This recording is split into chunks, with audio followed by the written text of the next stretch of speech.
Hey everybody, Dirili here. Thank you so much for joining me for another episode of Hakuouki Zuisoroku. We're working on Nagakura Shinpachi's extras. Today we're finally going to do his Shinsengumi Adventures Part 2 with the whole Shimbara thing. Yeah, he just happened to have 2 scenes between the adventures. So this time, we'll see how he reacts to Chizuru being a geisha, which is probably going to be adorable. And of course, skipping the stuff that we usually have to go through. For the first choice, we still have to infiltrate Shimbara. Oh, that's right, because he goes along with Todo and Harada. Then it might be nothing, but... And this time we will enjoy the evening.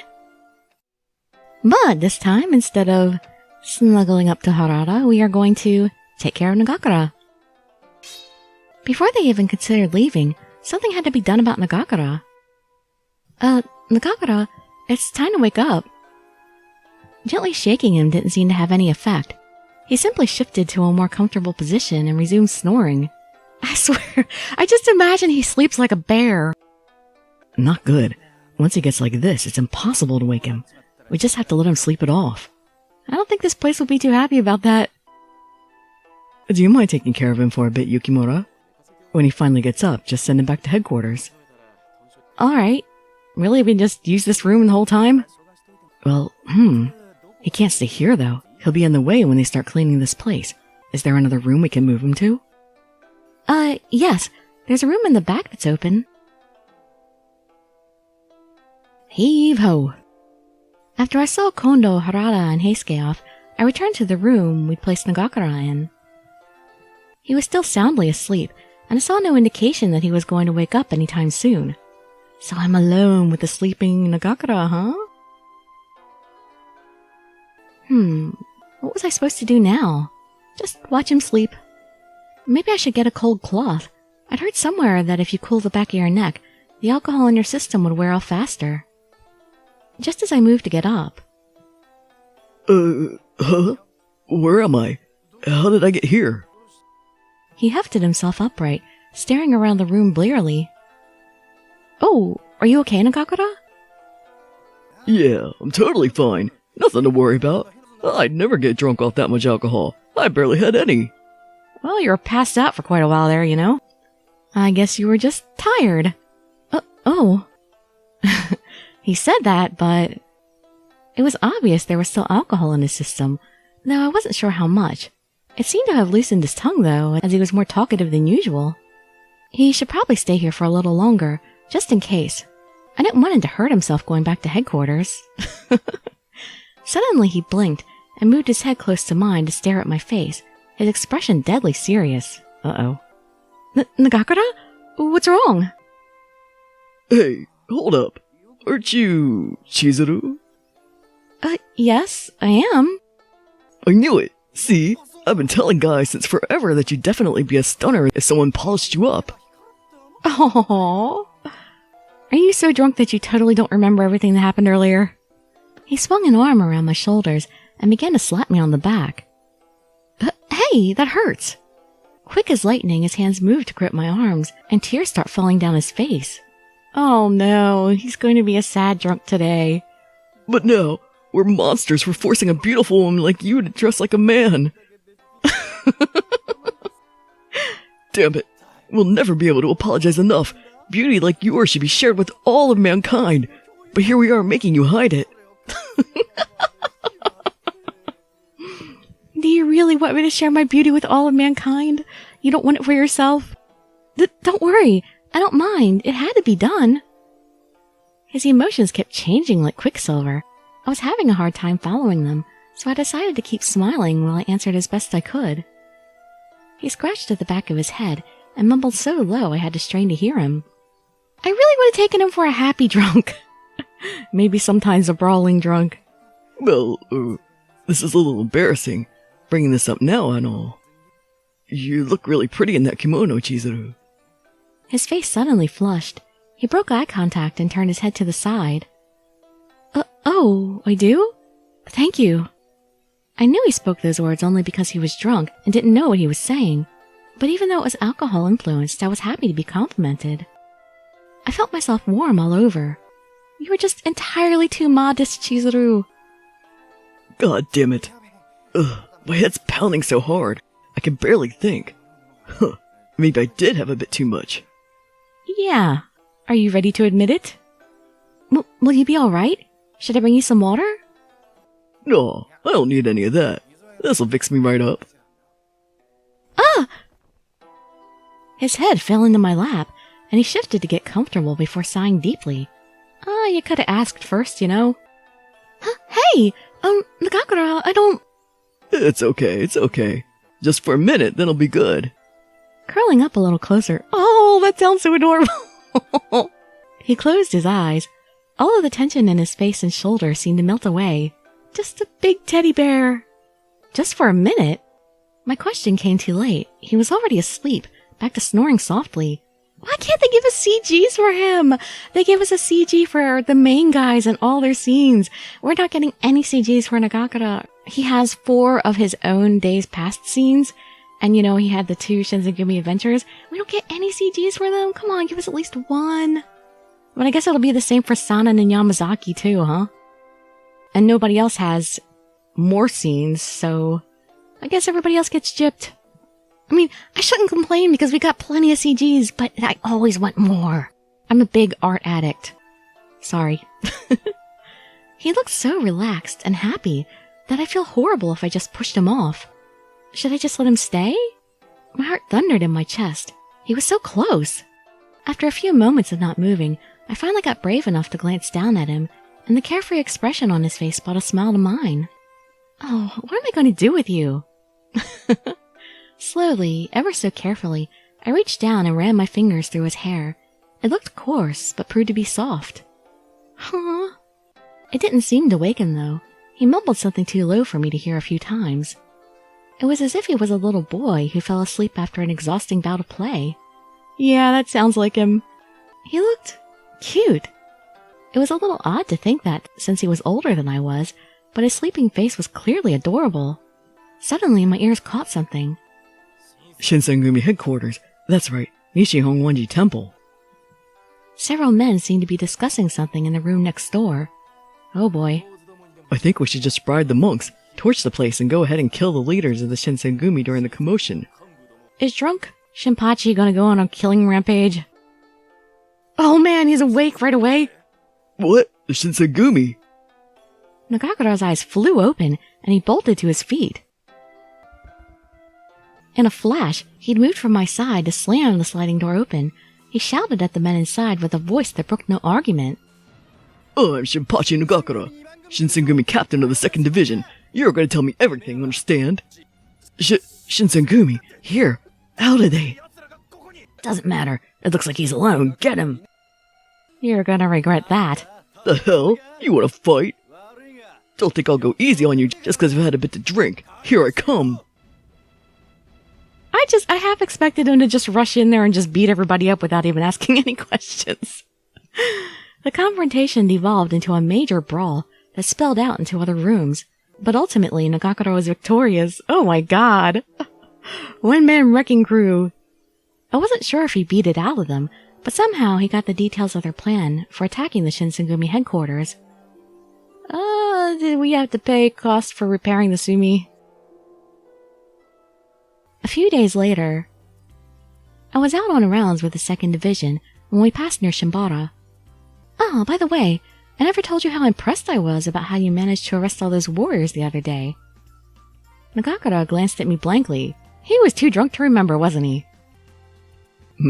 Is that so? What do you mean? You're not usually so modest. Hijikata was praising you for how you handled it, remember? Shifting his weight from side to side, he scratched at his nose a little sheepishly. He did forget. Well, I'll be straight with you. Don't tell the guys this, but... I don't really remember what happened last night. I know I went to the Sumi with Kondo and some of the boys, but that's it. So you don't remember me going to the room all of you were staying in? And he doesn't remember calling me pretty. No, that's as far as my memory goes. To that moment. Everything after is a blur, no matter how much I rack my brain. I think there was this really pretty girl taking care of me at some point. I wonder who she was. Huh? I nearly tripped. My heart felt like it was lodged somewhere near my throat, and it was beating furiously. He was talking about me, right? Somehow he hadn't blanked out on that part of the night. I mean, damn, she was like a goddess. I'm sure I was slobbering drunk and acting like a fool, but she was an angel the whole time. Oh, really? Nagakura was completely sober, and still he was praising me. Well, what he remembered. I didn't know what to think, let alone how to react, but a warm feeling stole over me, and it made me happy.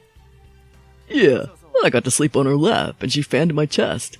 Oh, and she gave me water by feeding me through her mouth. Oh, no, that part didn't happen. That was a dream. Wait, the lap part is right, but I didn't do the other two. You slipped up, Chizuru. Huh? What are you? Then the girl from back then was... Oh. Alright, commence blushing, both of you. I could feel myself paling, my eyes widened, and I snapped my mouth shut. After a few moments of awkward silence, during which Nagakura looked puzzled, I cleared my throat. Anyway, is that the type of thing you do whenever you visit Shimbara?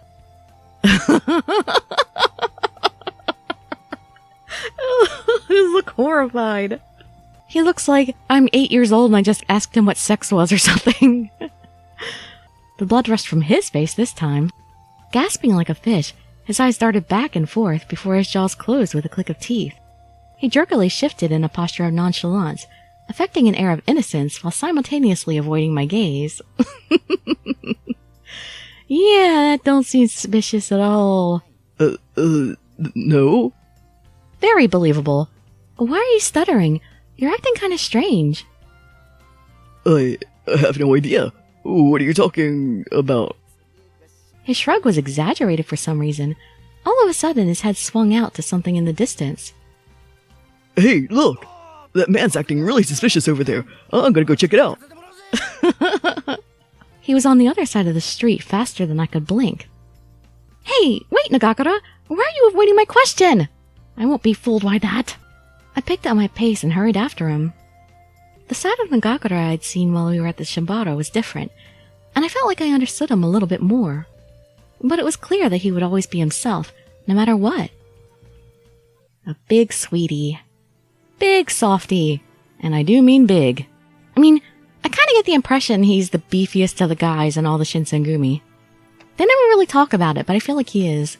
And I kind of feel like his voice should be deeper to reflect that, but no, the voice actor they casted wasn't. I mean, I like the voice actor they casted for him, but I just kind of imagine him having a deeper voice because of, his personality and his size and everything.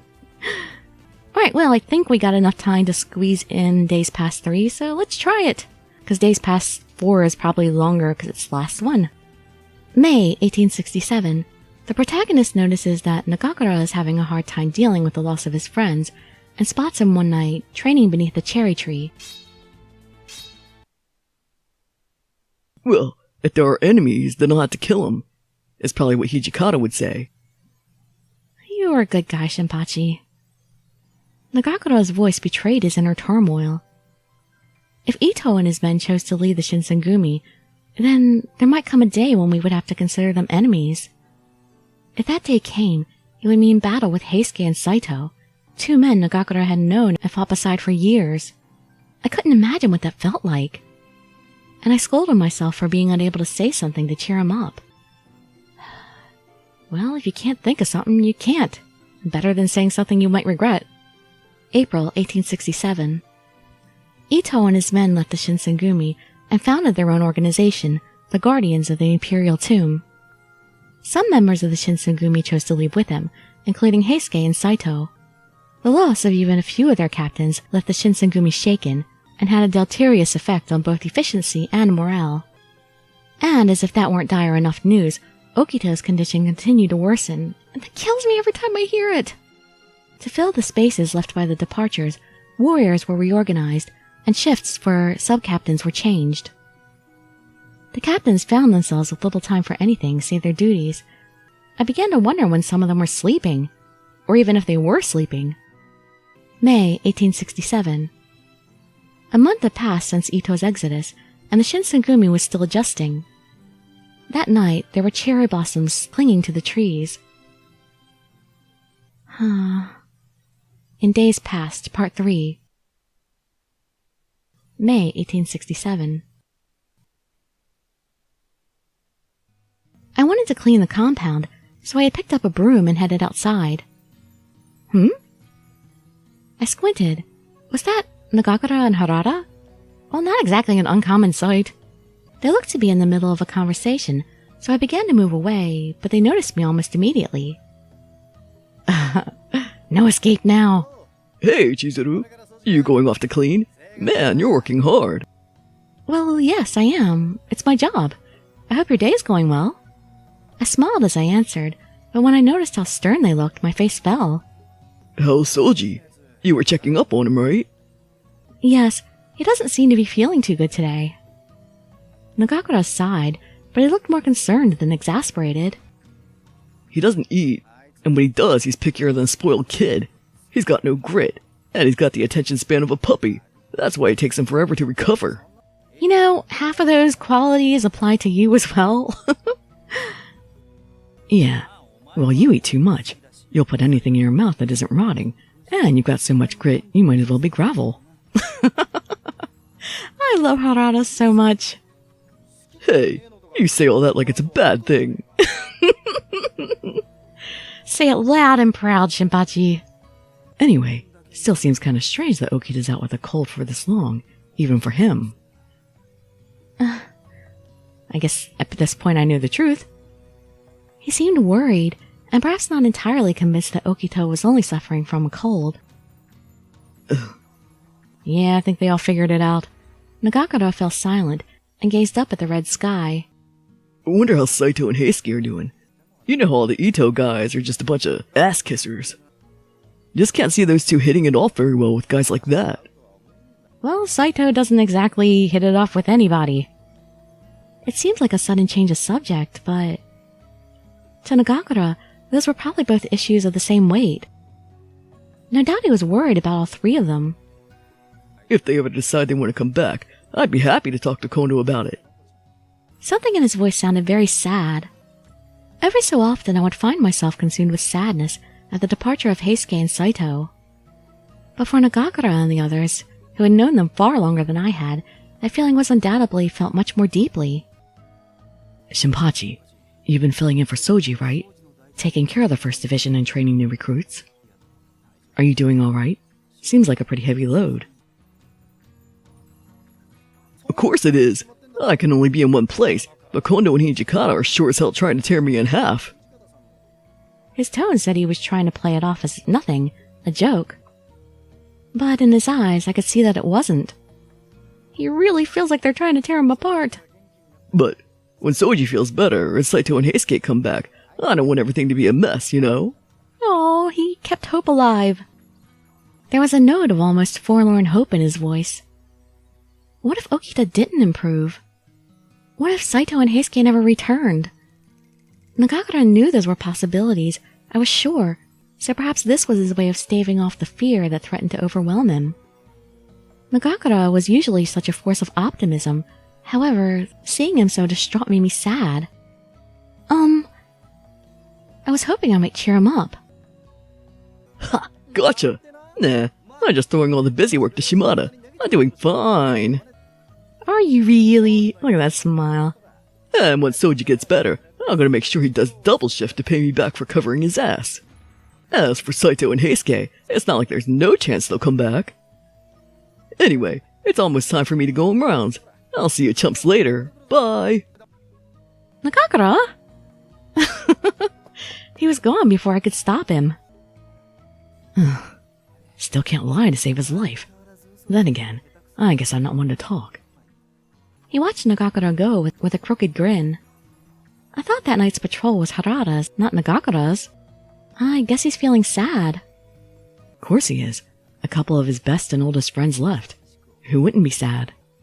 No matter how much we worried, we could do nothing to speed Okita's healing, and Saito and Heisuke had chosen their own paths. Feeling sad would hardly change their minds. I just hope he can lie well enough to convince himself. What? Well, look at Soji or Saito and Heisuke. There's nothing we can do about any of that. But Shinpachi's not the kind of guy who's willing to just roll over like that. So this whole thing, it's gotta hurt. I looked down at the ground. Was admitting defeat really our only choice? I threw myself into cleaning, hoping that hard work would help to wash away my grim mood.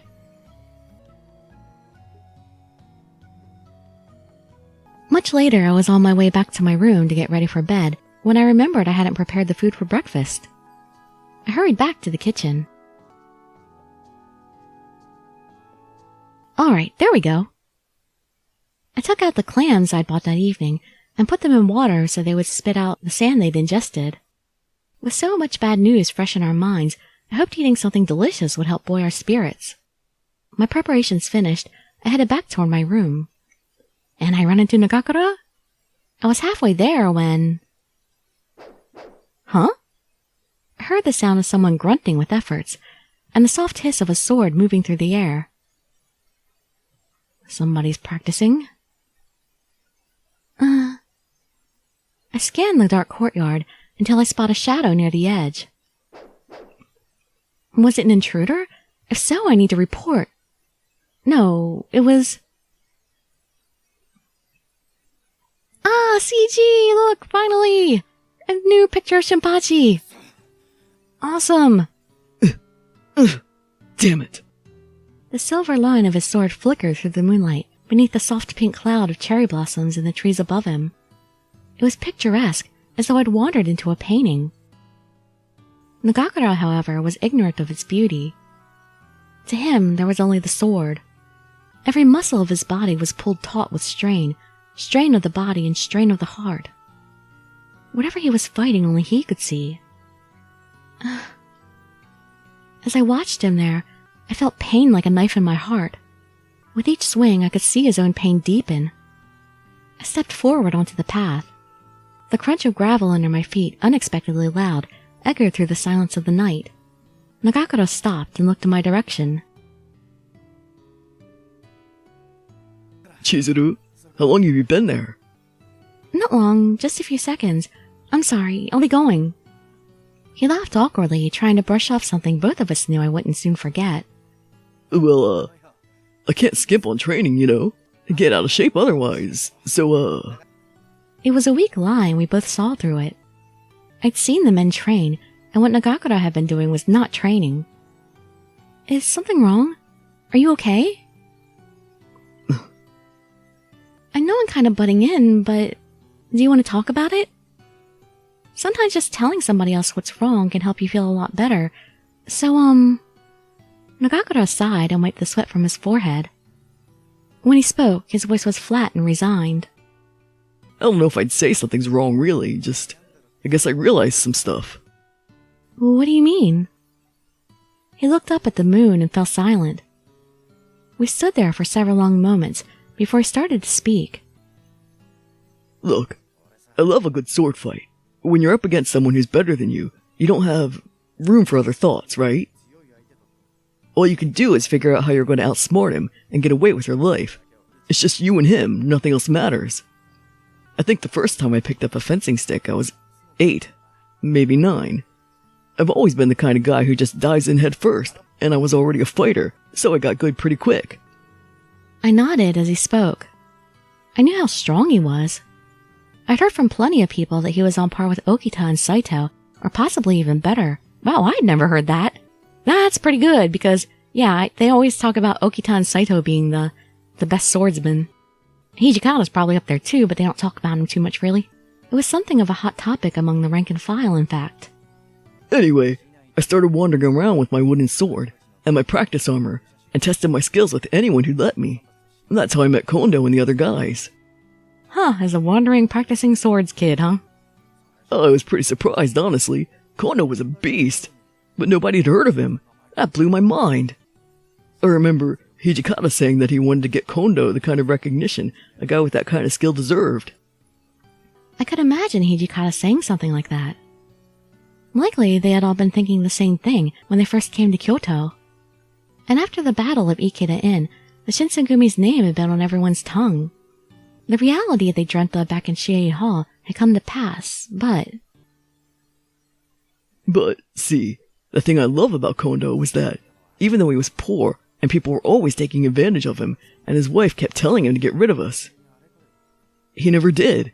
We were a crazy bunch, but he refused to abandon us, and whenever anybody needed him, he was there with a smile. He was just a cool guy. But now he's got the water of life, and he's making furies just to get the edge on whoever we're fighting, and he treats the men under him like pawns. That's not the guy I remember. In my mind's eye, I could still see Nagakura, sword in his hand, his mind funneled into the cold steel as it whispered through the night air. The things that he had believed in and fought for had changed beneath his feet.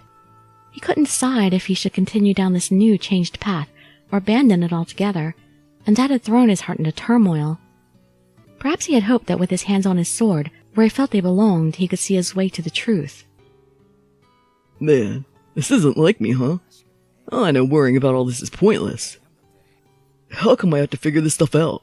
Why can't I just go on being an ignorant, bullheaded, carefree idiot? Oh, I don't know, but I love you either way. His face was twisted into a strange expression. I couldn't tell if he was about to laugh or cry. I don't think so. I don't think it's unlike you at all. Everyone does stuff like this. You're not the only person who's questioned his path in life. You just need to take it one step at a time. You'll find the answer you need. And I think whatever answer you find will be the right one. Chizuru. He was looking at me with a strange expression, and suddenly I wondered if perhaps I'd overstepped my bounds. Sorry, that was totally out of line. What? No, not at all. I'm not mad or anything. The opposite, actually. What? He's grateful. I was just wondering when this girl, who was scared of her own shadow when I first met her, got so tough. I used to look out for you all the time because I thought maybe you couldn't handle things here, and now you're telling me how to handle my life. Nagakura, He was trying to brush it off as a joke, but I could hear a note of self-derision in his voice. The only reason I'm the person I am now is because I had you and the other guys looking out for me. For the longest time, I just felt like I was nothing but trouble, and all of you were just putting up with me because you felt like you had to, and I couldn't do anything to help. But you were always so cheerful, and that helped me feel like maybe things weren't so bad. You talked to me like I belonged here, I guess, and you made sure to include me when you guys did stuff. So thank you. You helped me through a really tough time. Come on. You're making a big deal out of nothing. You're like a kid sister. Of course I'm going to take care of you. Had to say the sister thing. I thought about that for a moment. Well, then isn't it perfectly natural for me to look out for my usually reliable but occasionally difficult big brother? His eyes widened. Point taken. I guess we're even then, right? He let out a long breath, and some of the darkness that had settled around him drifted away with it. I smiled and he nodded. Yeah, I think so. That was something of a lie, of course. Nagakura had given me far more than I'd given him. But I knew full well that if I attempted to tell him, he would blush and deny it. Yeah, you would just embarrass the guy. So even it was. Big brother, huh? Yeah, I could get used to that. Or you might be happy with a little bit more. Although, it seems like low class for a man of my standing, you know. How about, like, honored elder brother? I don't know about that. Damn. Well, it was worth a shot. You'll have to earn that title. He shrugged and looked around the yard, trying to act as though it was nothing. I blushed a little, hoping he couldn't see me in the darkness. I never had a brother, but it made him happy. Maybe I could. When I looked up again, he seemed to have made his decision. Soji's bedridden, Saito and Heisuke are gone, and we're short on men. Just need to tough it out a little longer. He sounded as though he was convincing himself that this was merely a temporary setback. I found myself wondering how long a man like Nagakura could continue to lie to himself. I didn't know what to say, though, and he just looked at me and grinned. Sorry for talking about all this stuff. Don't you have to get up early tomorrow? You should be getting to bed. What about you? Oh, I think I'm going to stay out here a little longer and watch the moon. I've got a lot to think about right now. I want to watch the moon with you. Okay, just make sure to get inside if you start feeling cold. Are you kidding? This man never gets cold. He threw a snowball fight in that outfit. Good night. You too, kid. Good night. Don't call me kid. I gave him a short bow and walked quietly away, leaving Nagakura sitting silently under the soft pink with the cherry blossoms. Still not over, my god! Even after I returned to my room, I couldn't manage to get his words out of my mind. Had Kondo really changed so much? Was he no longer the man Nagakura had known in Edo? Surely Kondo had his own private miseries as well. I wasn't in a position to tell either of them what to do, of course. But it was painful to see Nagakura worry so. I suspected he knew what the answer to his dilemma had to be, but accepting was no easy task. What could I do for him? I slept little that night. Thoughts of Nagakura's pained face kept me awake. Well, nothing we could do here, but hopefully later. Oh my god, that was crazy long. But we've only got one video left for him. Okay, for Kondo and Yamazaki and Sanan, they're all going to be one scenario per episode because I can't have videos this long. It's just too much for me right now. So, hope to see you in that last video that we have with him for this series.